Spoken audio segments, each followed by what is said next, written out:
Ladies and lads, how is it going? It's your boy Spag. I hope you're all doing good. Tekken World Tour 2019 has just been announced, and boy oh boy have there been some amazing changes. In this video we're going to be going through all the new changes that are made in the World Tour and try to analyze them and really I'm going to try to explain it for you guys so that you guys really know what's going to be going on this year and how significant the changes are, not only for Tekken, but for the FGC in general. Now, straight off the bat, we're going to be talking about the new tournament categories. We have Master Plus, Masters as we had last year, Challengers, and Dojo Events. Now, Dojo Events is the one that we really want to talk about, but we'll get to that later. Initially, we have Master Plus. Now, Master Plus is a new category to the Tekken World Tour, and it's going to be a single event. Obviously, you guys know it's going to be EVO in Vegas. EVO Vegas, the World Cup of FGC, of fighting games. Of course,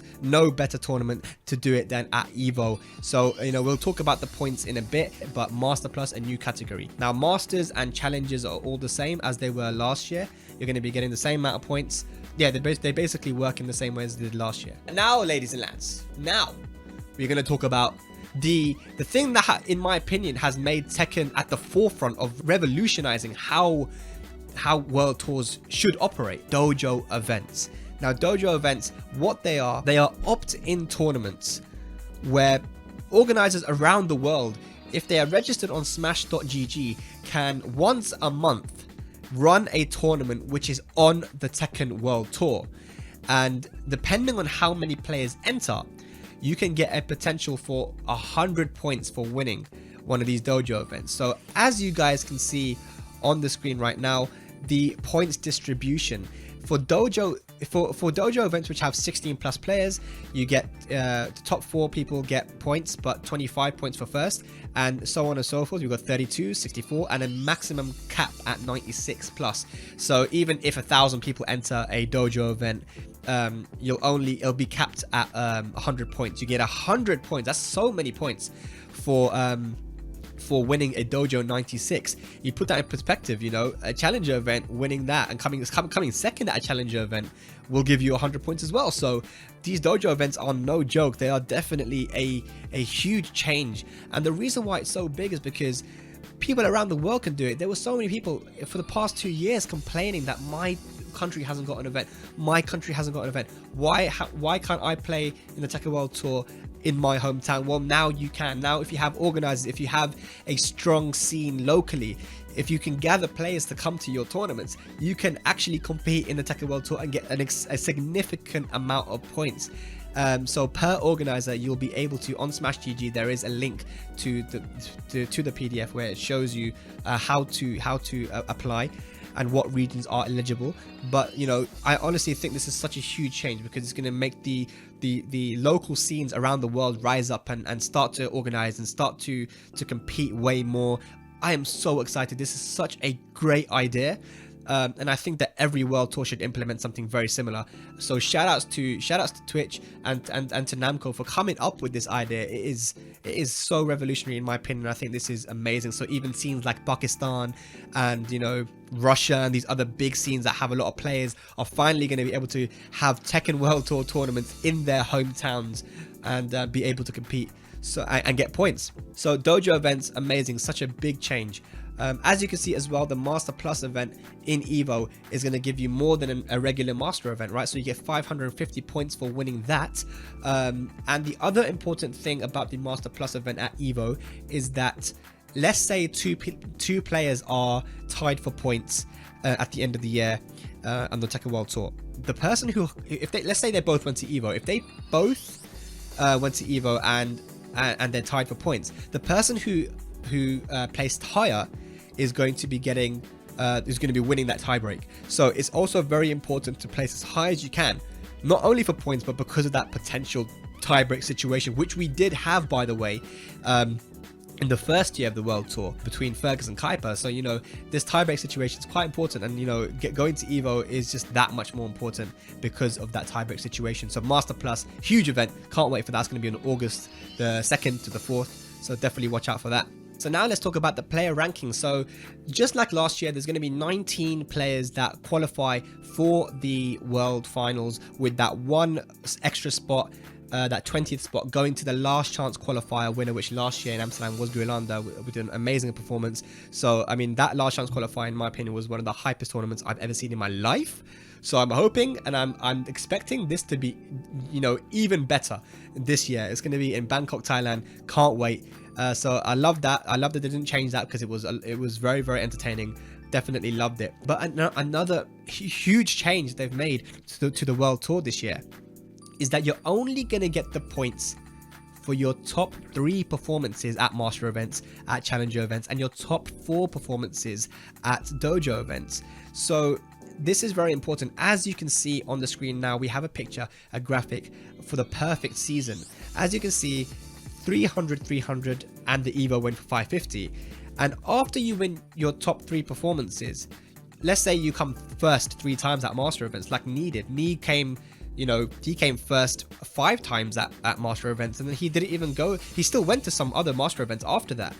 He would be capped after winning 3. After winning 3 Master Events, someone like Nee would not be able to win any more points. And I think the reason why they made this change, and it's such a good change as well in my opinion, is because we've seen for the past 2 years that players that are sponsored have had such a huge advantage over those who aren't. And even if those players are very consistent, like we have, the perfect example in my opinion is Asim. You know, someone like Asim, you know, from the UK, a strong player. We all recognize him as the best player in the UK and one of the best in Europe. But he wasn't able to travel to so many events. You know, he had visa issues and he had other issues that came up. And, you know, he's very consistent. One of his, he never got less than top 16 at an event. But because these other players were able to travel to so many more tournaments and gather these points, even if they got top 32 or top 16, it would still add to their points, right? They were able to qualify instead. Now, I think this is way better because it's going to reward people who are a lot more consistent with their placements. Not just get a bunch of top 16s and get their points, but rather, you know, it's going to count if you get your consistent top 8s, so your top 4s, top 3s. So that's what's going to really count here on this World Tour season, your consistency, how fundamentally strong you are. So the people like Nee, JDCR, Lohai, these guys like Kudans, they're still going to qualify in my opinion. You know, they are the best in the world. And, you know, hopefully we're going to see some other people who are very consistent fundamentally perform well. So as you can see on the screen, the 150 is marked out. The 150 is marked out because that is, I believe, a 3rd place. So let's say that's a 3rd place for a Master event. That gets chopped out. And the 1st place of 300, 300 and the Evo win, those are the only one that count. So that 3rd place gets completely thrown out the window. Those points do not count towards your total prize, your total points count at all. And Challenger results, 150, 150, 150, so 3 first places, that will give you 450 points. And then Dojo 96, getting 4 Dojo 96 wins will give you 400 points. And it's important to say as well that let's say you win a Dojo 64, the Dojo, and then you win a Dojo 96 after that, that Dojo 96 will overwrite the Dojo 64. So you have 400 points there available too. So your perfect season, if you win Evo and these other tournaments, you can potentially get up to 2,000 points and you cannot make any more points. That is the total max points you can get, 2,000 points. And one of the reasons also I believe this has happened is because it want maybe to discourage these Koreans and these other people who have made as many points as they can to not really travel to any more Master events or any more Challenger events, because they don't have to, right? Before, no one really knew how many points they needed to get, so they just traveled everywhere. But we have some data from last year now. We know from this year too that after you win 3 Master events, you can't get any more points. So maybe someone like Nee or John Ding or something, they're not going to travel, because last year we had a situation at the mix-up where it was at the end of the season, a lot of Koreans came down, 10 plus Koreans came down, and 7 of them got top 8, and most of those people were already qualified. So they took a lot of points away from the Europeans, and we're not complaining, of course, you know, no one complained about it, but it's a unfavorable position for you know, a lot of people when these guys travel everywhere, and just so maybe this the sponsors will say, hey, you know, you've won 3 challenges, you've won 3 masters, you're in a good position, bro. You don't really need to go anywhere anymore. So let's see how that works out. Hopefully it works out that way, but I do still believe that the Koreans are going to fly everywhere, and you know, it's always a pleasure, as always, to be able to play against that high level Tekken. Now, moving on to what a lot of people were talking about, the prize pool. Now, prize pool has been quadrupled for the finals from 25,000 to 100,000, meaning you will be getting 30,000 for winning instead of 7,000 that ranked you got, right? So a lot more money for the finals. Now, the master events and the challenger events are the same as they were last year, and you know, some people are not going to be that thrilled about that, but it's important to say that, you know, the Tekken World Tour is still growing, and I think there are still things that they could do to get more money, which they haven't done. So I think one thing is merchandise. I'm pretty sure you guys and me for sure, I don't know how to speak for you guys, but I can speak for myself. I want more merch. I 100% want more merch. I want some t-shirts, I want hoodies, I want Tekken hats, gloves, I want everything, bro. I want Tekken scarves. I saw some guy at a tournament, Evo Japan, with a Tekken scarf. Let's get some Tekken scarves, boys. Get that sorted. I think that, you know, Namco, if you're watching Twitch, you know, let's get some Tekken merch in there, man. I'm ready to give you my money, man. I'm ready to give up my money, and then hopefully that money could go towards the World Tour as well. So we'll have to wait and see. That's something that I hope would be really cool to happen. I don't know if you guys agree. I'm pretty sure you guys do. Please let me know in the comments if you do agree with that, because I think that we can I want more merch. I'll be honest with you, I just want more merch. But yeah, the money definitely good. You know, you're gonna get a lot more reward for actually going through that grind, qualifying, and then going all the way to the top like Rangchu did. You know, he definitely deserved more money, and now $30,000 I think is a huge amount. It's a life-changing amount of money, so that's definitely a good change, a welcome change to the World Tour. Now, the last thing we're going to talk about is the tournament schedule. As you guys can see on the screen, we have such a large spread of tournaments around the world. We've got tournaments in Australia, Africa now. We've got South Africa, right, lads? You know, we've got the tournament in South Africa, right? Yes, let's go. I don't know if that was a good accent, but just let me off, man. But you know, we got tournaments in Greece as well. I was pushing for so long to have a tournament in Greece. I love the Greek scene. They have so many strong players there that I know personally. I'm so happy for them. I'm definitely going to go down there. But the big one I really want to talk about is, for me personally, Dubai.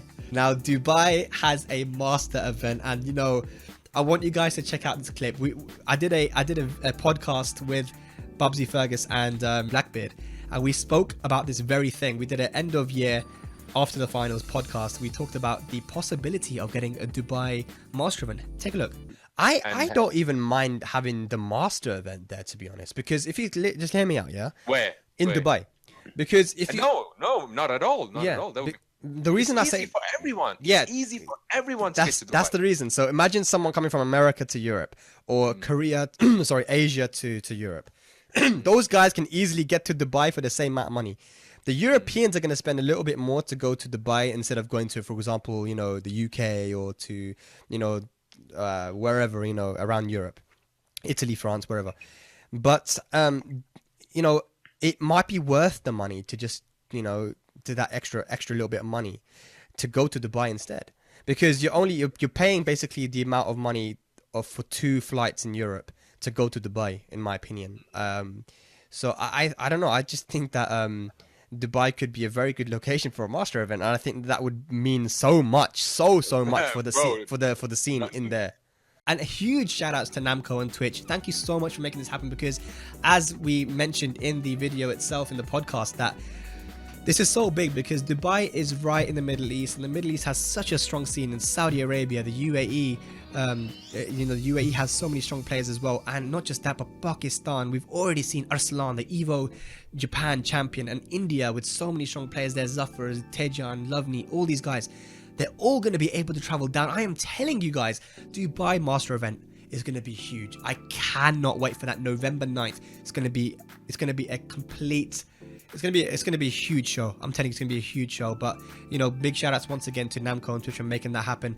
It's a tournament which is right in the middle of the world. You know, that's why they call it the Middle East, right? Dubai is a hub. Europeans can get there very easily. Americans can get there very easily. The Asians can, you know, and of course the Pakistanis, the Indians, and the Saudis, and everyone is going to be able to come to Dubai. So I'm hoping we see everyone there, and it can really meet my expectations. And you know, my expectations of this event are huge. They're like, I really think this is going to be huge. So the tournament schedule, I love it. You know, Africa finally getting a chance to prove themselves, and we know that we know of players in South Africa as well. We know they're not weak. You guys may not know about them, but I've known some players from back in Tekken 6 in South Africa, right? Strong players. So cannot wait for those guys to finally get an opportunity in Cape Town to be able to show their skill on the world stage, right? That's a challenger event there. And of course Greece as well. Cannot wait to go to Athens.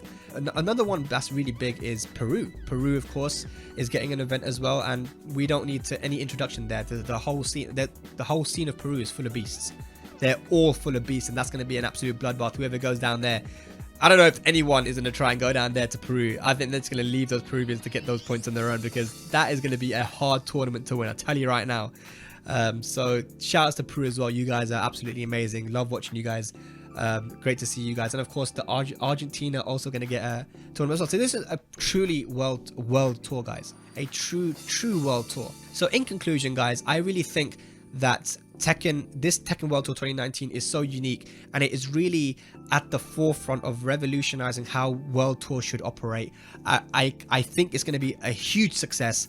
I really hope it is, and I hope that other World Tours can take from it the ideas that we've had with the Dojo event, and with getting more of the world included, right? The Dojo event is just one part of that, but they've also officially got a tournament in Dubai, in Argentina, Peru, in Africa, and you know, it's just amazing to see. So ladies and lads, that's been the video. If you have any more questions, you know where to ask. Write down in the comment section. Please give a like, subscribe to the channel, all sorts. But the first tournament will be starting at the Mix-Up April 20th in France, Lyon. I will be there. You will be seeing me there, hopefully.